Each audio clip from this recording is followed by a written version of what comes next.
I was lying under my battered Ford pickup at 11:30 on a Tuesday night, grease coating my knuckles, when my phone buzzed against the concrete floor of our garage.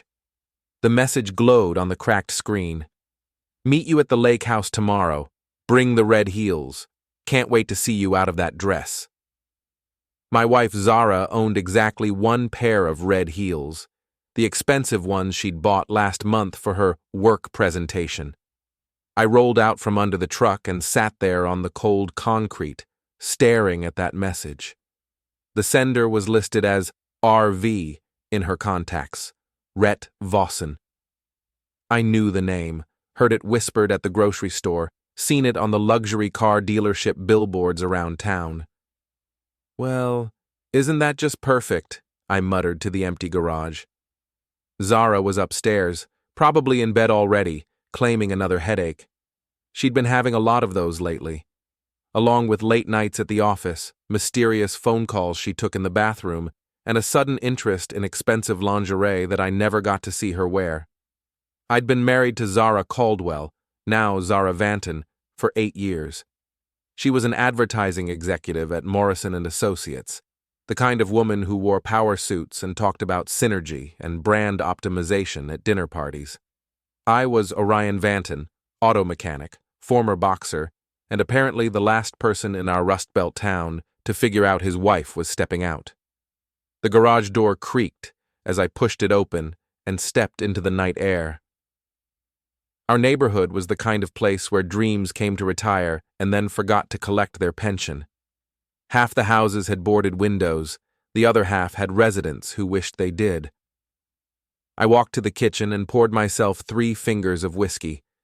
The good stuff Zara had bought for entertaining clients seemed appropriate. My phone rang.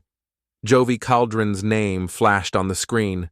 Zara's best friend since college, the kind of woman who looked like she'd stepped out of a magazine and talked like she'd swallowed a psychology textbook.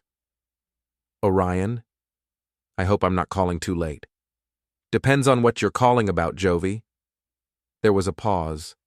"I think we need to talk about Zara." "What about her?" "She's with someone right now. Someone who isn't you." I took a long sip of whiskey. "And you're telling me this because?" "Because I'm tired of watching good people get played. Meet me at Denny's on 5th Street in 20 minutes. I'll tell you everything." The line went quiet. I stared at my reflection in the kitchen window. 42 years old, graying at the temples, hands permanently stained with motor oil. Not exactly the kind of man who inspired loyalty in ambitious women, but I'd been loyal to her. 8 years of fixing her car, supporting her career moves, listening to her complain about her boss while she climbed the corporate ladder in her designer heels. Those red heels. I grabbed my jacket and headed for the truck. Time to find out just how deep this rabbit hole went. Before we dive deeper into this story, I have one small request. Please subscribe, drop a like, comment, and hit that hype button to boost this channel so more people can discover these incredible Reddit stories. Denny's was nearly empty except for a few night shift workers and insomniacs. Jovi sat in a corner booth, her blonde hair perfect despite the late hour, wearing a black dress that probably cost more than my monthly rent. "You look terrible," she said as I slid into the booth across from her. "Thanks. You look like you're dressed for a funeral." "Whose?" She smiled at that. "Maybe yours, maybe mine. Depends on how this conversation goes." The waitress brought coffee without being asked. Small-town service at its finest. "So," I said, "my wife's having an affair."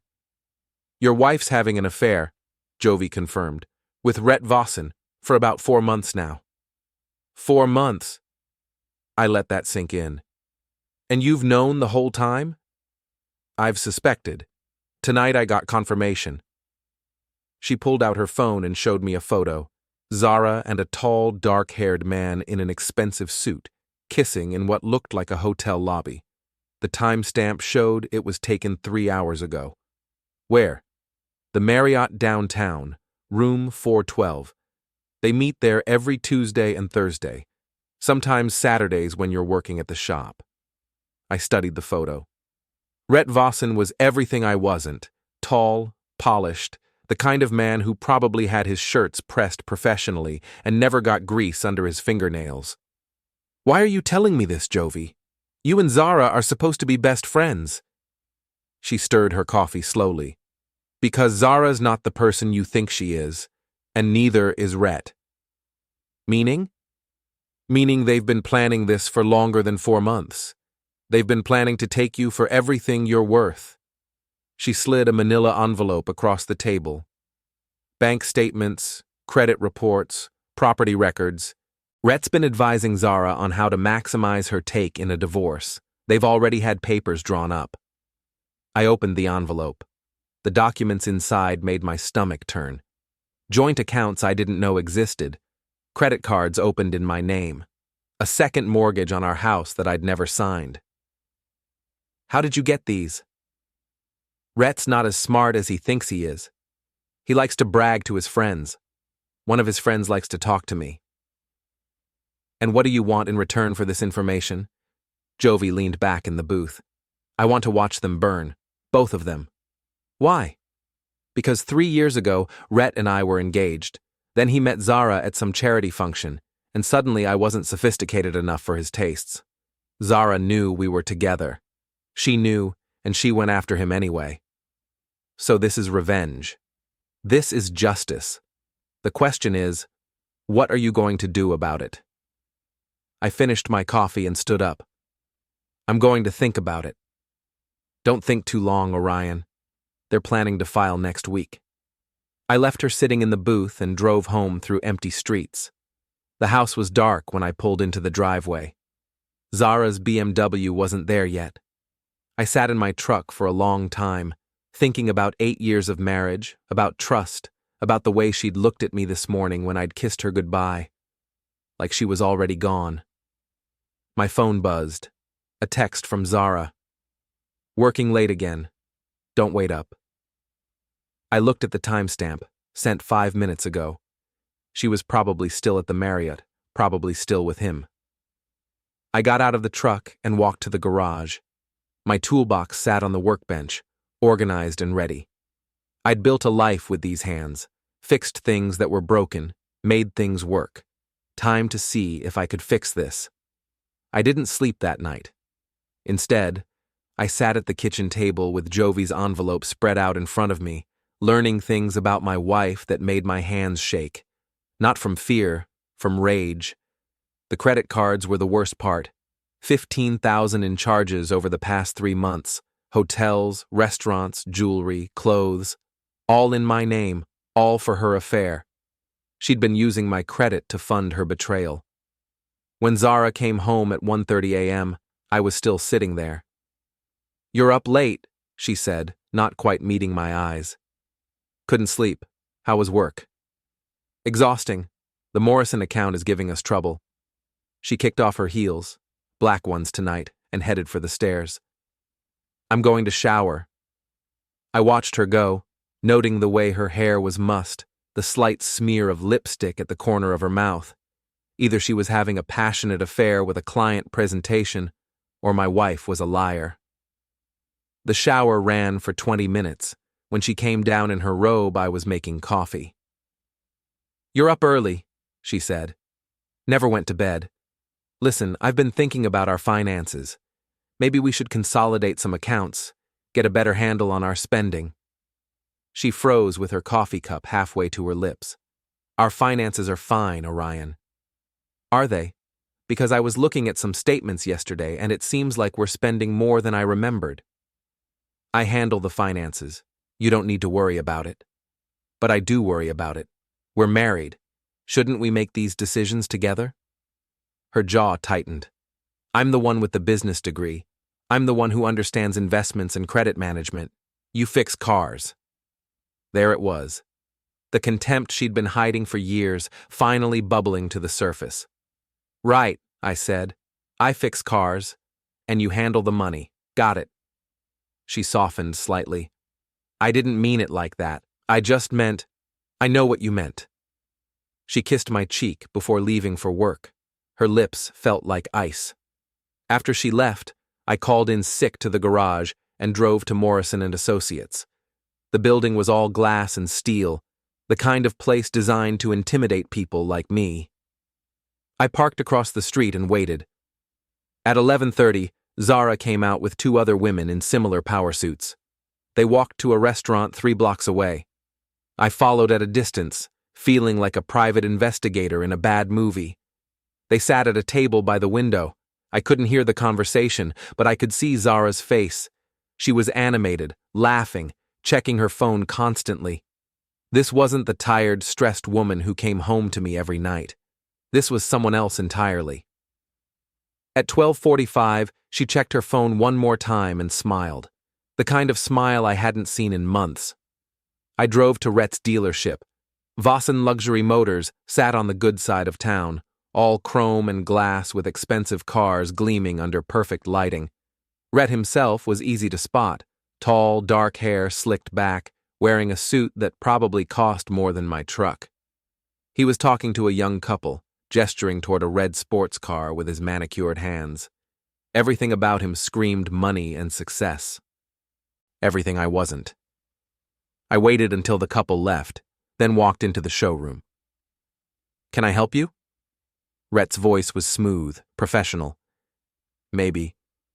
I'm looking for something reliable, something that won't let me down." "Well, you've come to the right place. What's your budget?" "Depends. What would you recommend for a man whose wife is cheating on him?" His face went white. "Excuse me?" "You heard me. My wife, Zara Vanton. Ring any bells?" He recovered quickly. I had to give him that. "I think there's been some misunderstanding." "No misunderstanding, just a husband who finally figured out why his wife's been working so many late nights." "Sir, I'm going to have to ask you to leave. I'm not done shopping yet." I walked over to the red sports car he'd been showing earlier. "Nice car. Is this the kind of thing that impresses married women?" "Security," Rhett called toward the back office. A thick-set man in a cheap suit emerged. "Problem, Mr. Vossin?" This gentleman was just leaving. I looked at both of them and smiled. Actually, I was just getting started. I pulled out my keys and dragged them along the side of the sports car, leaving a long, deep scratch in the perfect paint. "You're crazy!" Rhett shouted. "No," I said, heading for the door. "I'm just getting warmed up." I was in my truck and gone before security could react. In the rearview mirror, I could see Rhett standing beside his damaged car, face red with rage. That felt good. Really good. My phone rang as I drove home. "Jovi. I heard you paid Rhett a visit. News travels fast in this town. Faster than you think. He called Zara. She's on her way home. Probably going to ask what the heck you were thinking." "Let her ask." "Orion, be careful. If they know you're onto them, they might accelerate their timeline." "Then I guess I better accelerate mine." I hung up and drove to the bank.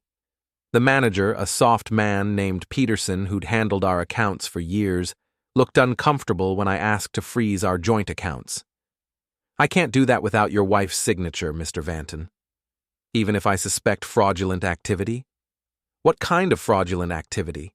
I showed him the credit card statements. "These charges. I didn't authorize them." He studied the papers. "But your wife is an authorized user on these accounts. For household expenses, not for hotel rooms and jewelry I've never seen." Peterson shifted in his chair. "I can flag the accounts for review, but I can't freeze them without evidence of actual fraud."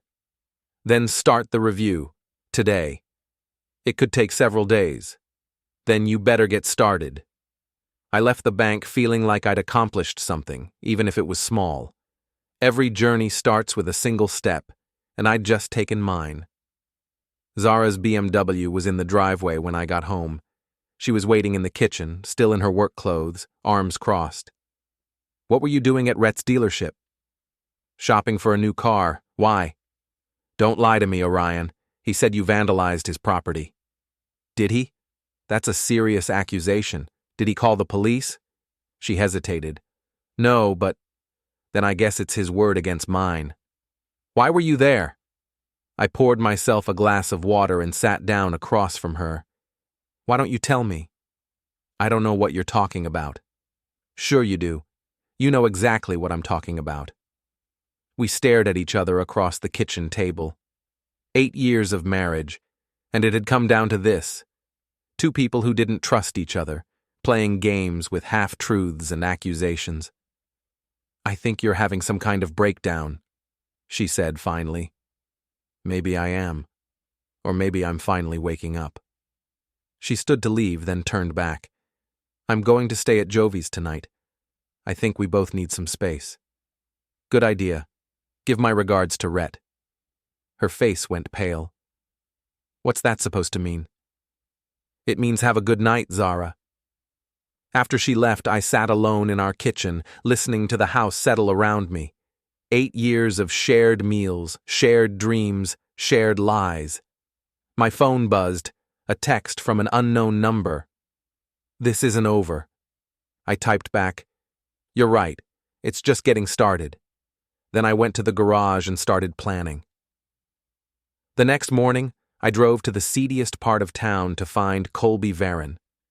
He worked out of a strip mall office between a check-cashing place and a tattoo parlor, which seemed about right for a private investigator who specialized in divorce cases. Colby was in his 50s, built like a retired cop, with gray hair and suspicious eyes. His office smelled like stale coffee and cigarettes. Let me guess, he said before I'd even sat down. Your wife's cheating, and you want proof. I already have proof. I want leverage. He leaned back in his chair. That's a different conversation. More expensive, too. How expensive? Depends on what kind of leverage you're looking for. You want to catch them in the act? That's $500. You want their financial records? That's $1,000. You want enough dirt to bury them both? That's going to cost you. I pulled out my checkbook.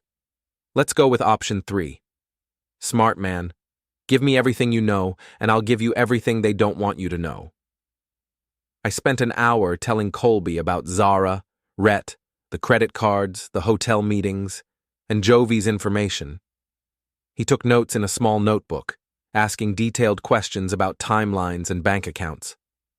Your wife's friend, he said finally. Jovi, you trust her? As far as I can throw her. Good, because women like that always have their own agenda. She's not helping you out of the goodness of her heart. I know, but right now, her agenda aligns with mine. For now. What happens when it doesn't? I'll cross that bridge when I come to it. Colby closed his notebook. Give me 3 days. I'll have enough information to make your wife and her boyfriend very uncomfortable. I left his office feeling like I'd just hired my own personal army. It was a good feeling. That afternoon, I went back to work at the garage. My boss, Eddie Kowalski, was a good man who'd given me a job when I needed one and never asked too many questions about my personal life. You look like hell, he said when I walked in. Feel worse than I look. Woman trouble? The worst kind. Want to talk about it? Want to help me destroy someone's life? Eddie laughed. Depends on whose life we're talking about. I told him about Zara and Rhett, about the credit cards and the hotel rooms. Eddie listened without interrupting, occasionally shaking his head. So what's the plan? He asked when I finished. Still working on that part. Well, when you figure it out, let me know. I've got some tools that might come in handy. That evening, I drove to Murphy's Bar, a working-class place where the beer was cheap and the conversation was honest. I wasn't surprised to find Rhett there, holding court with a group of younger men who hung on his every word. He saw me come in, and his face darkened, but he didn't leave. Probably didn't want to look weak in front of his audience. I ordered a beer and sat at the bar, close enough to hear his conversation, but far enough away to avoid immediate confrontation. The problem with this town, Rhett was saying, is that people don't understand ambition. They're content to stay small, stay local, never reach for anything better. Some people are happy with what they have, one of his friends said. Happy with mediocrity, you mean?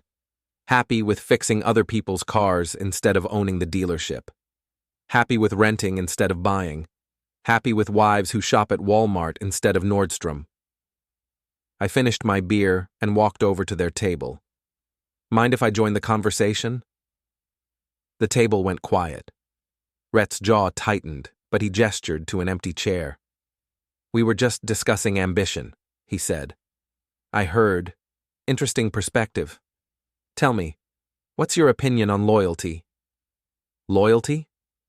Yeah, like being loyal to your friends, your commitments, your marriage vows, that kind of thing. I think loyalty is important, he said carefully. Good to hear, because I was starting to think it was a lost art. I stood up and looked around the table at his friends. You know, fellas, you might want to be careful about taking advice from Rhett here. Word around town is that his business practices aren't exactly on the up and up. What's that supposed to mean? One of them asked. Oh, just rumors. Probably nothing. Something about laundering money through car sales, skimming off the books, that sort of thing. I'm sure it's all just gossip. Rhett's face went red. That's slander. Is it? Or is it just friendly conversation between neighbors? I patted him on the shoulder, harder than necessary. Have a good evening, Rhett. Give my best to your business associates. I left him sitting there with his friends, all of whom were now looking at him with new interest. By tomorrow, half the town would be wondering about Rhett Vossin's business practices. When I got home, Zara's car was in the driveway. She was in the living room, still in her work clothes, looking like she'd been crying. We need to talk, she said. I'm listening. I know what you think is happening, but you're wrong. Am I? Rhett and I are friends, business associates, nothing more. Business associates who meet at hotels. We meet with clients at hotels all the time. It's perfectly normal. In room 412 at the Marriott? Her face went white. How do you know about that? Lucky guess. She stood up and started pacing. Someone's feeding you lies, Orion. Someone who wants to destroy our marriage. Our marriage was destroyed the first time you took off your wedding ring to meet another man. I've never taken off my wedding ring. I looked at her left hand. The ring was there, but there was a pale band of skin beneath it, like it had been removed recently. Try again. She sat down heavily on the couch. Okay, yes, I've been seeing Rhett, but it's not what you think. What is it then? It's complicated. Uncomplicate it. She took a deep breath. I was going to leave you, Orion. I was going to file for divorce, but then I realized I still love you. When did you realize that? Before or after I found out about the affair? That's not fair. Fair? You want to talk about fair? Let's talk about the credit cards you opened in my name. Let's talk about the second mortgage on our house. Let's talk about fair. Her mouth opened and closed like a fish out of water. I can explain. I'm sure you can. But I'm not interested in explanations anymore. I'm interested in solutions. What kind of solutions? The kind that make this right. She leaned forward. What do you want, Orion? I want my wife back, the real one, not this person who lies and steals and cheats. I'm still your wife. No, you're not. You're Rhett's girlfriend who happens to live in my house. She started crying then, real tears that might have moved me a week ago. Now they just looked like another manipulation. I'll end it, she said. I'll stop seeing him. Will you? Yes, if that's what it takes. It's not. Then what? I stood up and looked down at her. It's too late for that, Zara. Way too late. I went upstairs and packed a bag. When I came back down, she was still sitting on the couch, staring at nothing. Where are you going? Somewhere I can think clearly. How long? As long as it takes. I left her there and drove to a motel on the other side of town. It wasn't much. Thin walls, stained carpet, a bed that sagged in the middle. But it was honest. No lies, no deception, no betrayal. Just what it was.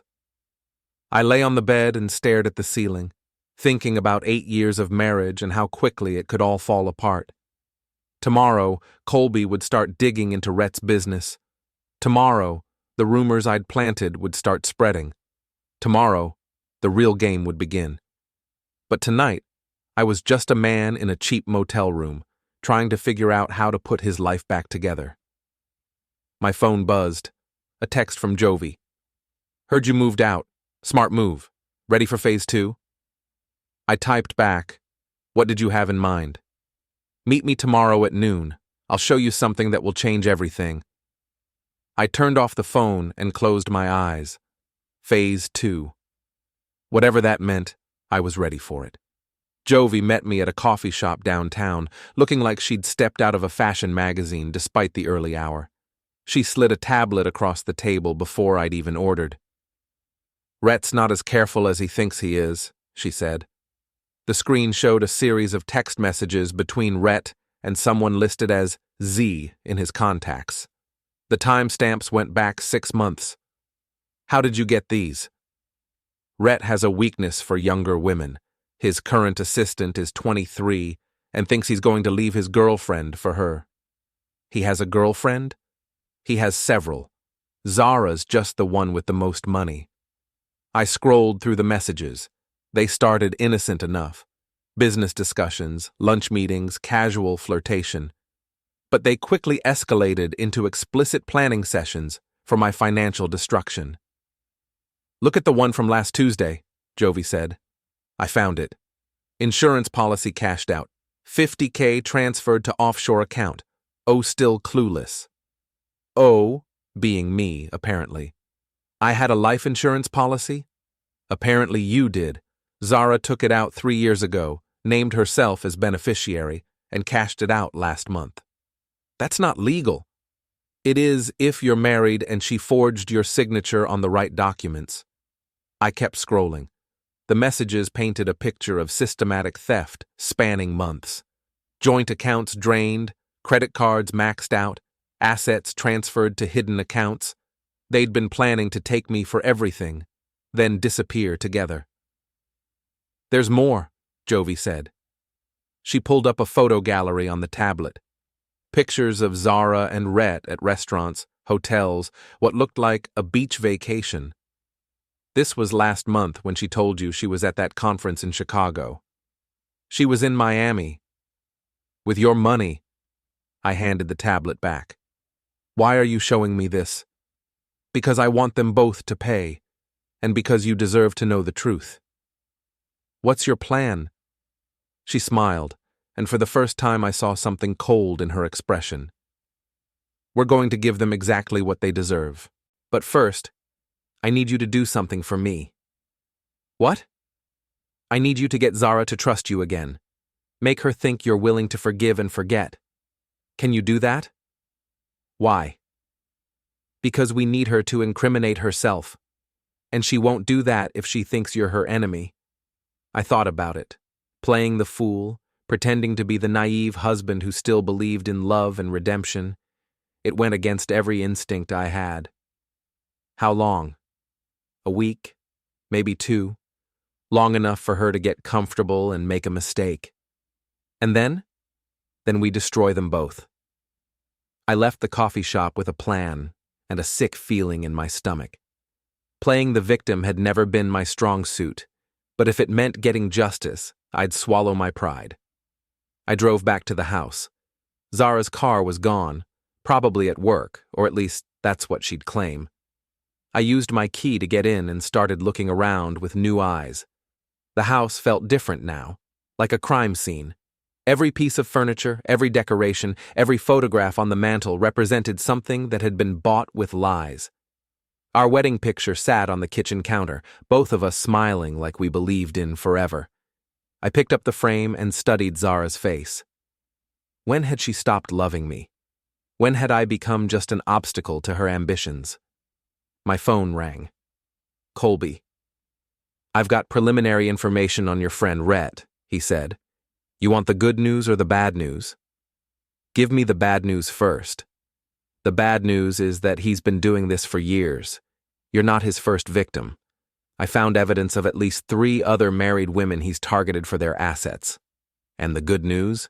The good news is that he's sloppy. He uses the same patterns, the same methods, the same offshore accounts. I've got enough evidence to put him away for fraud, embezzlement, and conspiracy. What about Zara? She's in it up to her neck, maybe deeper than Rhett. Some of these schemes required inside knowledge of your finances that only she would have. So what's our next move? That depends on what you want. You want them arrested? I can make that happen. You want them financially ruined? That's trickier, but doable. You want them publicly humiliated? That's the easiest option of all. I want all three. That's going to take time and coordination. You sure you're up for this? Because once we start, there's no going back. I'm sure. Good. Meet me tonight at 8. I'll show you what we're working with. Zara came home at 6, looking tired and stressed. She found me in the kitchen, making dinner like nothing had happened. You're back, she said. I'm back. Does this mean? It means I've been thinking about us, about our marriage, about what I want. She sat down at the kitchen table. And what do you want? I want to understand. Help me understand, Zara. Understand what? How we got here. How the woman I married became someone I don't recognize. She was quiet for a long time. I never meant for this to happen. But it did happen. Yes. Are you in love with him? Another long pause. I thought I was. And now? Now I don't know what I feel. I sat down across from her. Tell me about the money, Zara. Her face went white. What money? The accounts, the credit cards, the insurance policy. Tell me about all of it. I don't know what you're talking about. Yes, you do. And if we're going to fix this, if we're going to save our marriage, then you need to be honest with me. She started crying again. Real tears this time, I thought, but I'd been wrong about her tears before. I was scared, she said. Scared that you'd leave me, scared that I'd end up with nothing. So you decided to take everything first? It wasn't supposed to happen like this. How was it supposed to happen? I don't know. I got caught up in something I couldn't control. Rhett? Rhett made it seem easy, like we could be together without anyone getting hurt. Except me. Except you. I reached across the table and took her hand. It felt cold, like touching a stranger. Can you fix it? I asked. Fix what? The money, the accounts, all of it. Can you put it back? Some of it. Maybe most of it. Then do it. She looked up at me with surprise. Just like that? Just like that? Put the money back, end things with Rhett, and we'll try to rebuild. You'd do that? After everything? I love you, Zara. I've loved you for 8 years. That doesn't just disappear because you made some bad choices. She squeezed my hand. I love you too. I know it doesn't seem like it, but I do. Then prove it. That night, after Zara went to bed, I met Colby at his office. He had files spread across his desk like a war room. Your wife's been busy, he said, showing me bank statements and transaction records. In the past 6 months, she's moved over $200,000 through various accounts. 200,000? Where did that come from?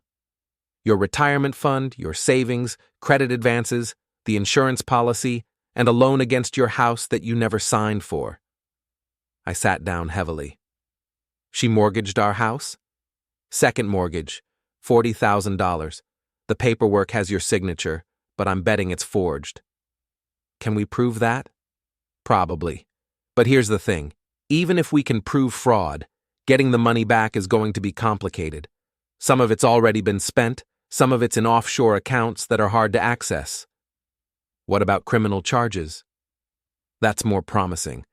I've got enough evidence to have them both arrested for fraud, identity theft, and conspiracy. The question is whether you want to go that route. What's the alternative? We make them give it back voluntarily. How? Colby smiled. By making them more afraid of us than they are of the law. He opened another file. Rhett's got some interesting business associates. People who don't like it when their money gets tied up in legal proceedings.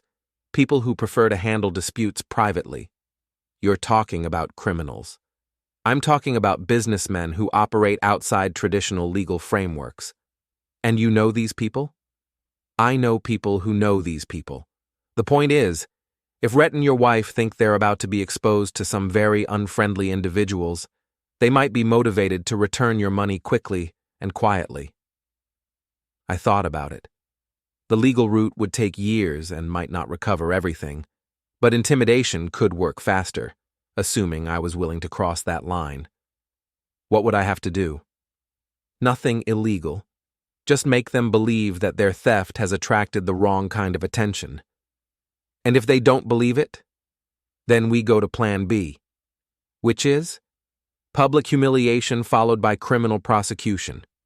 We destroy their reputations, then we destroy their freedom. I looked at the files spread across his desk. Evidence of betrayal, theft, conspiracy, everything I needed to end both their lives as they knew them. Let's start with Plan A, I said. Smart choice. Give me 2 days to set it up. I drove home through empty streets, thinking about justice and revenge and the thin line between them. Zara was asleep when I got back, curled up on her side of the bed like nothing had changed. But everything had changed. And tomorrow, she was going to find out just how much. The warehouse sat on the edge of town like a monument to better times, when our city actually made things instead of just selling them.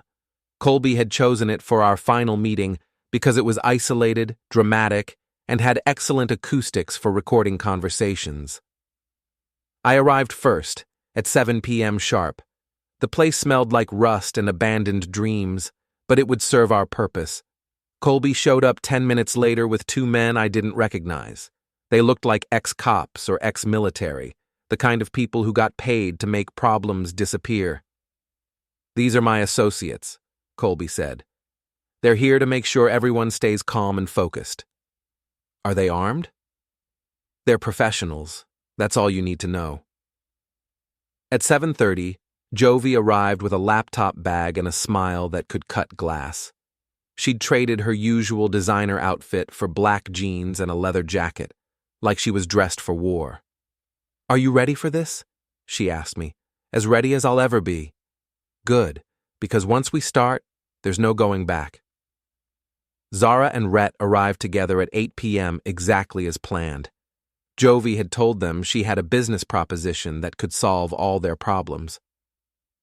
They walked into the warehouse expecting salvation and found judgment instead. "What is this?" Zara asked when she saw me standing there.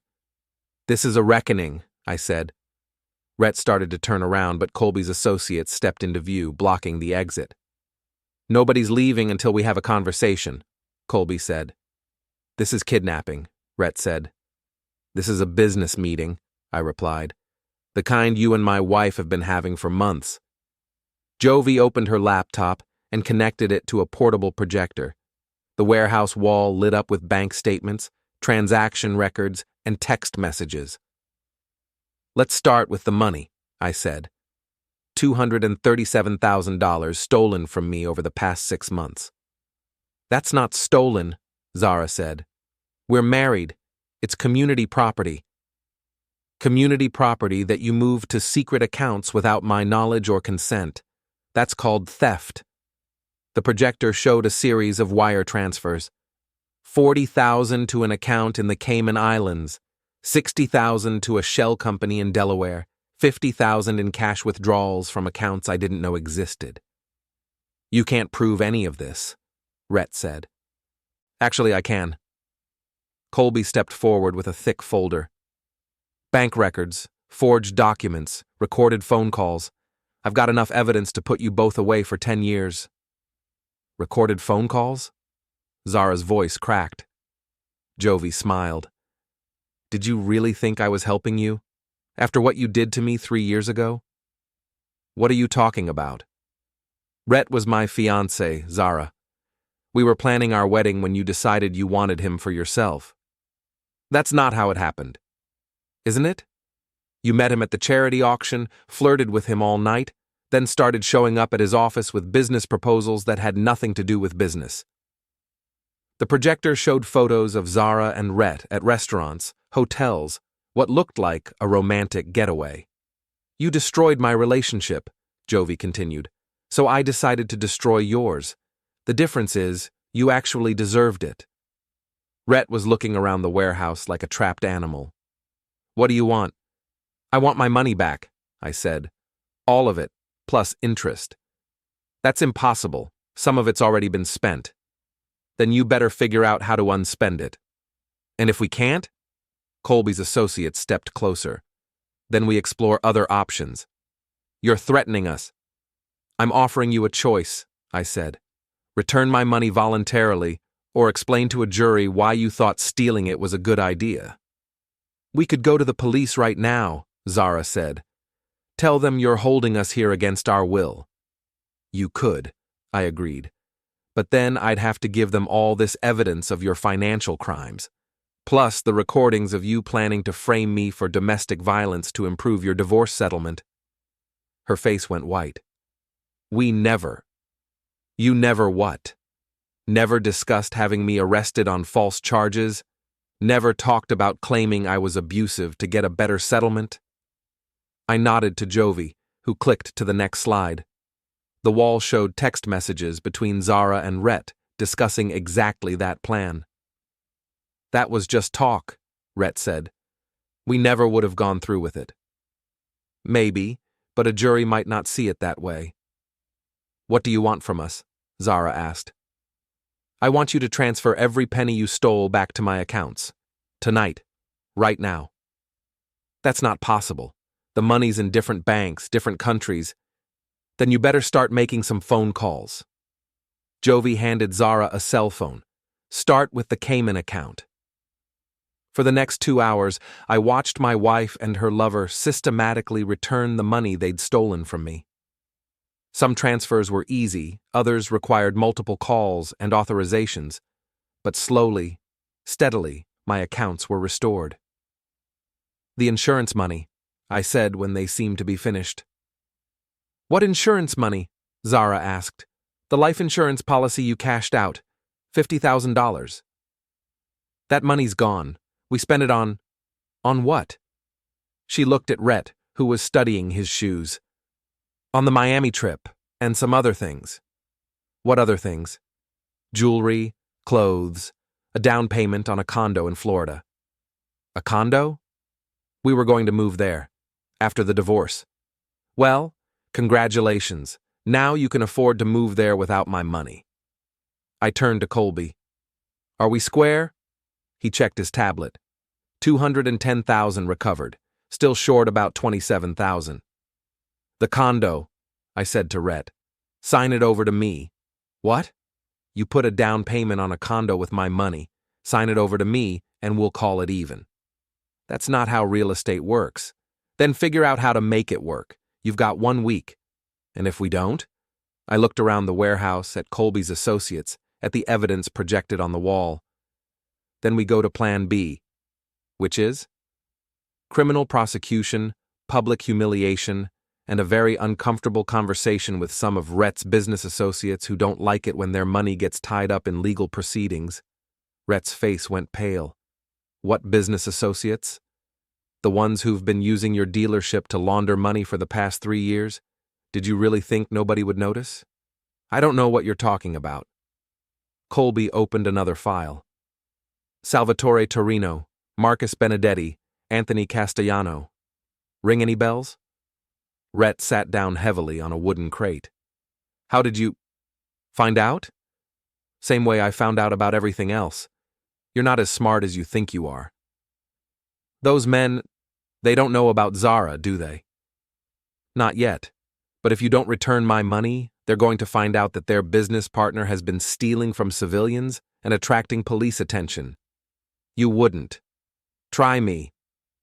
The warehouse went quiet except for the sound of Rhett's heavy breathing. Zara was staring at him like she was seeing him for the first time. "You're laundering money?" she asked. "It's not what you think." "What is it then?" "It's complicated." "Uncomplicated." Rhett looked around the warehouse like he was searching for an escape route. Some of my customers pay in cash, large amounts of cash. I don't ask where it comes from. And in return, I get a percentage and protection. Protection from what? From people who might want to interfere with my business. Zara stood up and backed away from him. You're a criminal. I'm a businessman. You're a criminal, and you made me an accessory. Nobody made you do anything. You were happy enough to spend the money. I thought it was legitimate. You thought what you wanted to think. I watched my wife realize that she'd destroyed her marriage for a man who was probably going to prison. There was something almost poetic about it. So, I said, do we have an agreement? Rhett nodded slowly. 1 week. I'll sign over the condo. And the relationship ends tonight. What? You and Zara. It's over. Tonight. Forever. You can't dictate. I can, and I am. If I see you together, if I hear you've been in contact, if you so much as look at her sideways, then our deal is off and everyone gets to hear about your business practices. Zara was crying now, but I couldn't tell if it was from grief or relief. Do we understand each other? I asked. Both of them nodded. Good. Then this meeting is over. Colby's associates escorted them to their cars while I stood in the empty warehouse, surrounded by the ghosts of my marriage. 8 years of love, trust, and shared dreams, reduced to bank transfers and legal threats. How do you feel? Jovi asked. Empty. That's normal. Revenge is like surgery. It removes the problem, but it leaves a scar. Was it worth it? Ask me in a year.